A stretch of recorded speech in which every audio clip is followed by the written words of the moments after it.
এই রাস্তাটা অনেক সুন্দর একটা রাস্তা এবং গ্রামের বিশাল চকের মধ্যে দিয়ে চলে গেছে।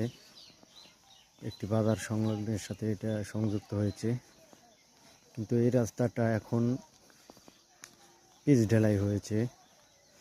এই রাস্তাটা যখন নতুন হয় তখন থেকে এই রাস্তার সাথে একটা সুসম্পর্ক বা এই রাস্তার সাথে অনেক স্মৃতি বিজড়িত, অনেক বছরের।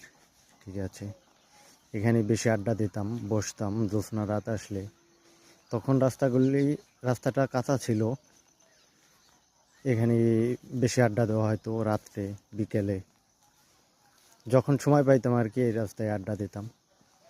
অনেক চমৎকার, আশেপাশে রাস্তার দুপাশে অনেক ফাঁকা জায়গা।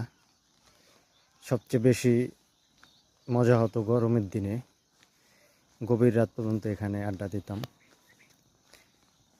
বাতাসের জন্যে। মানে এখানে আসলেই সেই পুরনো দিনের কথাগুলি মনে পড়ে।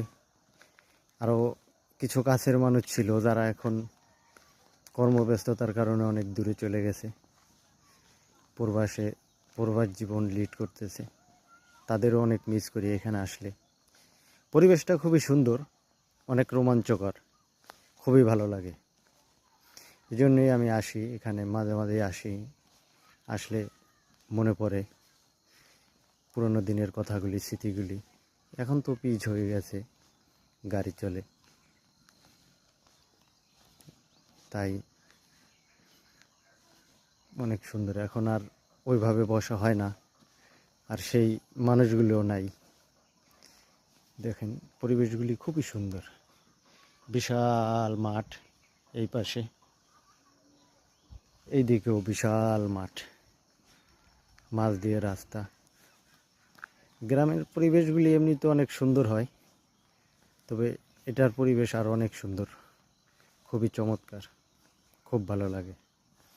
আমি এখন আসি, মাঝে মাঝে আসি, কিন্তু ওইভাবে আর আড্ডা দেওয়া হয় না।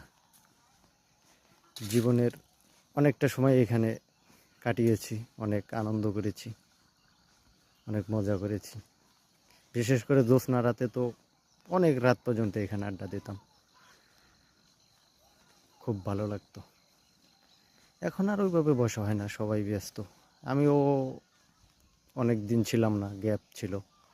এখন যার যার কর্মব্যস্ততার কারণে আর ওইভাবে বসা হয় না। তবে আশা করছি ইনশাল্লাহ হয়তো বা আবার কোনো একদিন